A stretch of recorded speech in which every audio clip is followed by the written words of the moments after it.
Olá! Vamos falar hoje sobre um assunto que está no nosso dia a dia, mas que muita gente não entende a fundo: o ato ilícito. Pode até soar como um termo de advogado, sabe?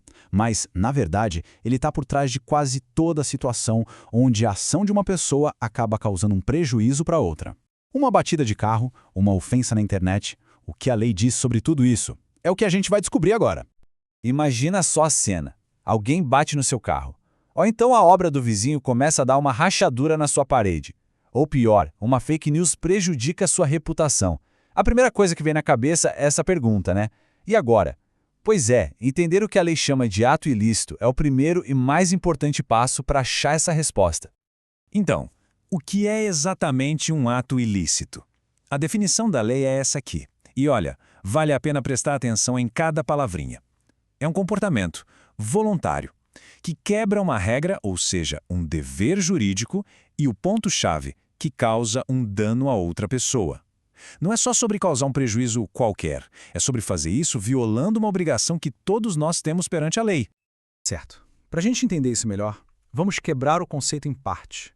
O que a lei olha, de verdade, para dizer que uma ação foi contrária ao direito?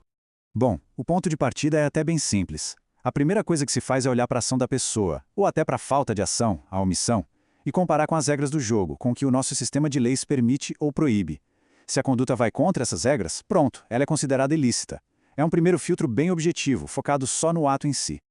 Agora, é aqui que a coisa começa a ficar bem mais interessante. O nosso Código Civil de 2002 ele não trata o ato ilícito como uma coisa só, ou um bloco único. Na verdade, ele nos apresenta dois tipos fundamentais.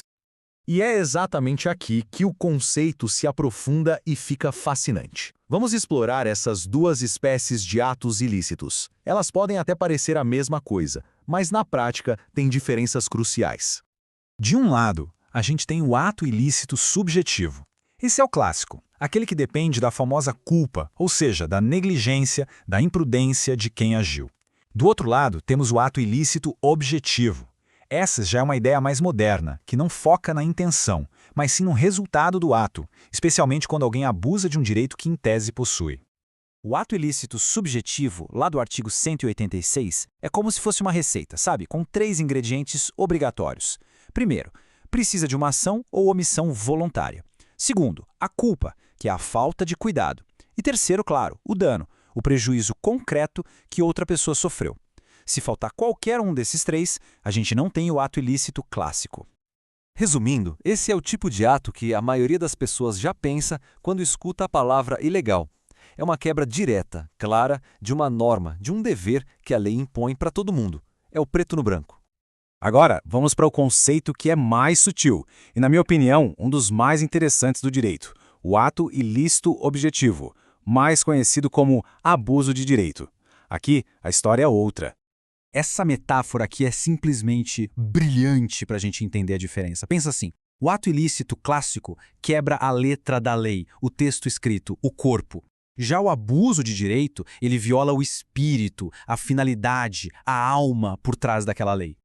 E aqui está o paradoxo, o pulo do gato. Alguém pode estar exercendo um direito que a lei de fato garante, mas faz isso de um jeito que vai contra a boa-fé, os bons costumes ou propósito social para qual aquele direito foi criado.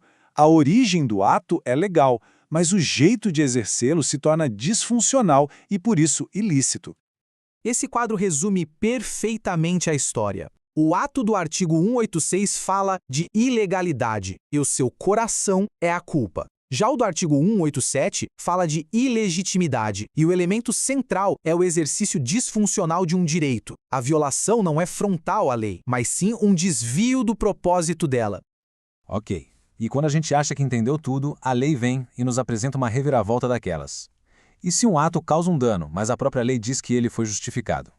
Pois é, isso muda tudo. O artigo 188 do Código Civil lista exatamente essas situações. São as chamadas excludentes de ilicitude. Basicamente, são casos em que um ato, mesmo causando dano, não é considerado ilícito. Os exemplos clássicos são agir em legítima defesa, do exercício regular de um direito ou em estado de necessidade para evitar um perigo maior.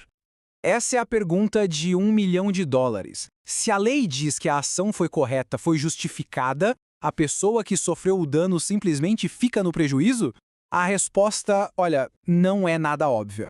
Então vamos explorar essa aparente contradição, porque sim, é totalmente possível que um ato seja considerado lícito pela lei, mas, ainda assim, gere a obrigação de reparar o dano que ele causou.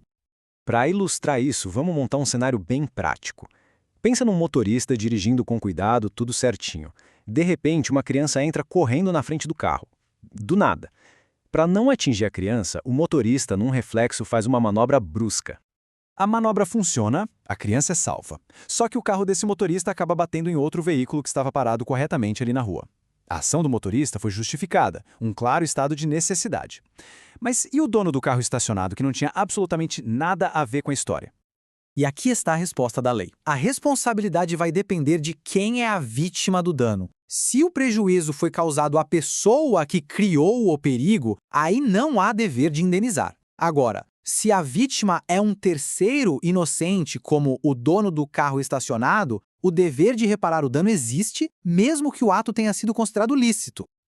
Então, este é o ponto fundamental para a gente levar dessa análise toda. Uma coisa é a lei dizer que uma conduta não foi ilícita por causa das circunstâncias. Outra coisa, bem diferente, é dizer quem deve arcar com o prejuízo no final. A ausência de ilicitude não é um passe livre para não indenizar um terceiro que não teve culpa nenhuma. E tudo isso nos traz de volta à grande questão, especialmente sobre o abuso de direito. Onde é que termina o exercício legítimo de um direito e onde começa o abuso? A lei não dá uma régua exata. Essa linha, que é muito tênue, é definida no dia a dia, caso a caso. Isso nos lembra que o direito não é só um conjunto de regras frias, mas uma busca constante por equilíbrio. O equilíbrio entre a liberdade de um e o prejuízo de outro. No fim das contas, é uma busca por justiça.